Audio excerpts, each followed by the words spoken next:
दीपक सिंह जी बिहार से। राजा राधे राधे महाराज जी, आपके चरणों में कोटि कोटि प्रणाम। महाराज जी, मैं कुछ महीनों से आपका प्रवचन और सत्संग सुन रहा हूँ। मैं नाम जप भी करता हूँ। महाराज जी, आपकी कृपा से हमारे अंदर की काम वासना खत्म हो रही है। महाराज जी, दुविधा ये है।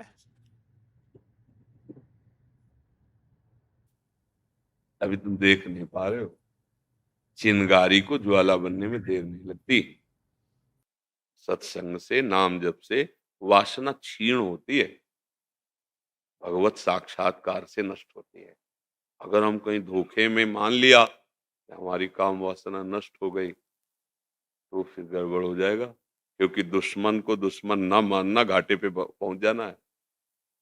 क्षीण होती, क्षीण होने को मतलब ऐसा लगने लगा कि अब वो वेदना नहीं है, पर वो है, वो सूक्ष्म रूप से है। अगर उसको फूस मिल गया चिंगारी को और हवा अनुकूल मिल गई तो ज्वाला बन जाएगी। तरंगवत है, सावधान नहीं रहे, असावधानी हुई तो समुद्रवत हो जाएगी। तो भजन से, सत्संग से कम होते हैं, लेकिन नाश तभी होता है जब भगवत साक्षात्कार हो जाता है। तभी वो माना जाता है कि अब इसको कोई बिगाड़ नहीं सकता। नई स्वात्मा रामम विषय मृग तृष्णाम भ्रमयति। जो आत्म तत्व का बोध प्राप्त कर लिया, फिर उसे भ्रमित माया नहीं कर सकती। एक संत थे, रोज भिक्षा मांगने जाते थे। तो गांव के किनारे एक वैश्या का घर था, तो उनके पास बकरा था, तो बकरा की दाढ़ी थी। तो पूछते थे, बाबा जी, विनोद करते थे, तुम्हारी दाढ़ी अच्छी या हमारे बकरे की दाढ़ी अच्छी? वो कुछ नहीं बोलते थे। जब अंतिम समय था तो बुलवाया, उसको बुला लाया। बोले, बच्चा अब जा रहे हैं, अब हमारी दाढ़ी अच्छी, पवित्र, कि पूरा जीवन पवित्रता से गया। तो उनका, महाराज ये तो पहले भी कह सकते थे। बोले, विश्वास नहीं था। मतलब सिद्ध महापुरुष, भगवत मार्ग के पथिक, जब तक शरीर में प्राण तब तक सावधानी, कभी धोखा हो सकता, माया बहुत बलवती है। अभी तो तुम बच्चे हो और कुछ महीने से सत्संग सुन रहे हो और आपने फाइनल कर दिया कि आप काम विजयी हैं। आपके अंदर काम नहीं है। गलती गलती, क्योंकि बहुत बहुत सावधानी की जरूरत, बहुत सावधानी। ऐसा कभी वचन में भी ना हो। नारद जी को यही वचन गिरा दिया था अगर भगवान न बचाते। नहीं, शंकर जी से यही तो जाके कहा, जब हम काम विजयी हैं और भगवान से मत कह देला जाके। तो उनको लगा शंकर जी ने तो काम को जला दिया है, जीते तो नहीं गुस्सा में, और हमको तो गुस्सा भी नहीं आई, तो इसीलिए हमारा यश ना हो, शायद ऐसा कह रहे हो। जब आम हो जाता है तो बुद्धिमान। अरे भगवान शंकर ज्ञान समुद्र हैं, और वो हरि के पास गए, बोले प्रभु हमने तो काम, अरे बोले आप काम विजय करो तो क्या है, आपका कोई स्मरण कर ले तो काम विजय हो जाएगा। भगवान ने, अच्छा, भगवान सही कह रहे, सत्य बोलते हैं। भक्त का स्मरण कर ले तो विकारों पर विजय प्राप्त, जैसे बच्चा बोल रहा है, भगवान को तो देखा नहीं, संतों की बात सुनी, संतों, तो ऐसा आभास हो रहा है उसको कि पहले जो हम जल रहे थे, जो हमें वेदनाएं हो रही थी, वो अब शांत है। वो उतना अनुभव करके बोल रहा है, लेकिन वो है, चिंगारी है। भगवान से थोड़ी देर में विदा हुए, और एक नगर, राजकुमारी, स्वयंवर हो रहा है। अभी कह के आए थे भगवान से, और फिर भगवान की याद की कि आप अपना रूप दे दो क्योंकि ब्याह हो जाए। तो मतलब अगर हमारे अंदर कहीं ऐसा अहम जागृत हो गया कि मैं काम पर विजय, नहीं नहीं नहीं, गलत हो जाएगा। हाँ, गुरुजनों की कृपा से, भगवान की कृपा से, भजन के बल से ये शांत होता है, और एक दिन मिट भी जाता है, पर तभी मिटता है जब भगवान का साक्षात्कार होता है। जब तक भगवत साक्षात्कार ना हो, वो तो दिव्य महापुरुष लीला करके हमें दिखा रहे हैं, तब तक मतलब डरना चाहिए। शास्त्र विरुद्ध आचरण नहीं, कुसंग नहीं, वो शांत रहेगा। और अगर कहीं मिल गया, वो 20 वर्ष की 50 वर्ष की ब्रह्मचर्य साधना मिनट में फिसला देगी। माया बहुत प्रचंड है। अब आगे बोलिए। महाराज जी, दुविधा ये है कि माता पिता चाहते हैं कि मैं वैवाहिक जीवन व्यतीत करूं। हाँ, करो करो, विवाह करो, गृहस्थ में रहो, संयम से रहो, दोनों मित्र बन करके, संतान उत्पत्ति रूपी पूजा गृहस्थी की, माता पिता की सेवा हो, समय से ब्रह्मचर्य रहो। गृहस्थी का जो ब्रह्मचर्य है वो एक समय है,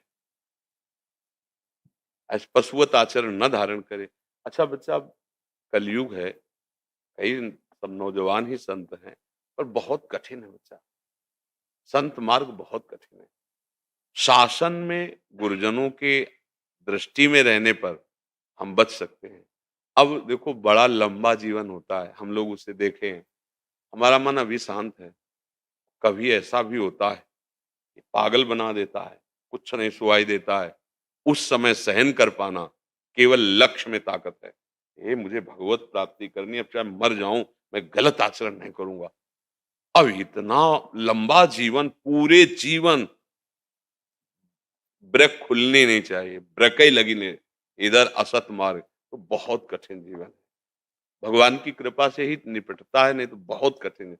हम सलाह नहीं देंगे कि तुम वैराग्य ले लो, तुम विरक्त होके रहो, नहीं। तो ऐसे हमारे पास गृहस्थ भी जन हैं, जो पति पत्नी हैं, नई अवस्था के हैं और ब्रह्मचर्य से। कि हम रहेंगे पति पत्नी और ब्रह्मचर्य से दोनों रहे। ऐसे 10 जोड़े तो है ही है, मतलब 10 दंपति तो है ही है। तो हमें बहुत अच्छा लगता है कि हमें जिससे भय है, उसी को पास रखते हुए तुम ब्रह्मचर्य हो, हमसे तुम श्रेष्ठ हो, है नहीं? हमसे तुम श्रेष्ठ हो। तो हमें लगता है बच्चा कि अगर ऐसा कोई सात्विक साथी मिल जाए, जो भजन करने वाला हो, मतलब धर्म से युक्त हो, ब्याह कर लो, माता-पिता की सेवा करे और खूब भजन करे, तो वहाँ गिरने के चांस नहीं है। इसमें गिरने के चांस हैं। अगर बाबा जी बन के वो भ्रष्ट आचरण इधर-उधर के, तो भैया मतलब बहुत ही बुरी दशा समझो। तो हम कहते काहे को ऐसे करो? भाई 2 मार्ग हैं। अगर हमारा मन, तो फिर गृहस्थी का सेवन करे, धर्म से रहे, ब्रह्मचर्य से रहे, नियम से रहे। गृहस्थी अगर नियम से रहते हुए फिर गृहस्थ धर्म के अनुसार भोग आदि करता है, वो मतलब संयमी ही माना जाता है। अब पराई स्त्री हो इधर-उधर, तो वो तो कोई भी हो, चाहे वो बाबा जी हो, चाहे गृहस्थ हो, दुर्गति कानून के विरुद्ध आचरण करेगा तो दुर्गति तो होगी उसकी। बच्चा वैराग्य की मत सोचना। देखो, हम लोग जैसे समय व्यतीत किए ना, अब वो समय नहीं है। ये तो कहो धाम है, इतनी व्यवस्था है। बड़े कष्टपूर्ण जीवन व्यतीत हुए हैं, गालियाँ लोगों को मिली। अब देखो ऐसा कलिकाल बढ़ रहा है कि सैकड़ों लोगों के बीच में संत वेशधारियों को कूट-कूट के मार डाला। नहीं आप लोगों ने समाचार में सुना हो?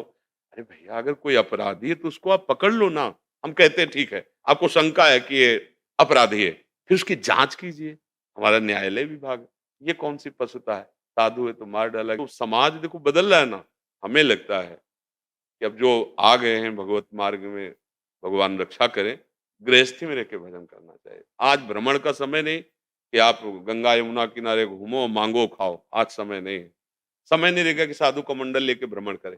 आप देखो भ्रमण बंद, सब संत महात्मा अपने-अपने इष्ट के धामों में, पुरियों में अपना-अपना कुटिया बना के भजन कर रहे। समय बदल गया। नहीं पहले ऐसा ही था, आज इस वृक्ष के नीचे, कल उस वृक्ष, आज इस गाँव में, कल उस गाँव में, ऐसे भ्रमण करते, आज समय नहीं है। तो बहुत कठिन है भगवत मार्ग, इसलिए बच्चा ऐसा तो सोचना ही मत। हाँ, ये सोचो भगवान की प्राप्ति करनी है, संयम से रहना है, माता-पिता की सेवा करनी, भजन करना, पक्की बात। देखो वो तो हमको भी करना पड़ रहा है। हम आपसे बात कर रहे हैं ना, हम आपकी सेवा कर रहे हैं ना, समाज को लेके चल रहे हैं ना, तुम वहाँ चलो, तुम्हारे पास 4-5 लोग होंगे या 4-5 हज़ार रोज़ मिलते हैं, तो सेवा तो सेवा ही है ना। हर कष्ट सहते हुए अपने धर्म में चलना, और धर्म का फल है समाज की सेवा में लगना। इसीलिए कहते हैं, ठीक से चलो, गृहस्थ में रहो, बहुत बढ़िया मार्ग है। किले में सुरक्षित, प्रहार से बच जाओगे। बाबा जी को मतलब ललकार कर पछाड़ करो, वो कोई शूरवीर योद्धा ही होता है। नहीं तो भैया योद्धा का वेश रख लेना सरल है, लेकिन ये शूरवीर योद्धा बनना बड़ा मुश्किल है। क्योंकि हमारी लड़ाई बाहर नहीं है, अंदर है। काम, क्रोध, लोभ, मोह, मद, मत्सर, ये जला रहे हैं हृदय को। शांत भाव से सह रहा है, नाम जप कर रहा है, किसी से इसमें सहयोग नहीं हो सकता। क्या सहयोग हो सकता है? अगर किसी से सहयोग लो तो भ्रष्ट हो जाओगे। कोई भी हमारे सहयोगी नहीं है, केवल गुरु और इष्ट। तो ये मार्ग बहुत खतरे का है। हाँ, जो निष्ठावान, वैराग्यवान, उनके लिए तो अमृत स्वरूप है। इसलिए गृहस्थ में माता-पिता जो कह रहे हैं वैसे ही मानना।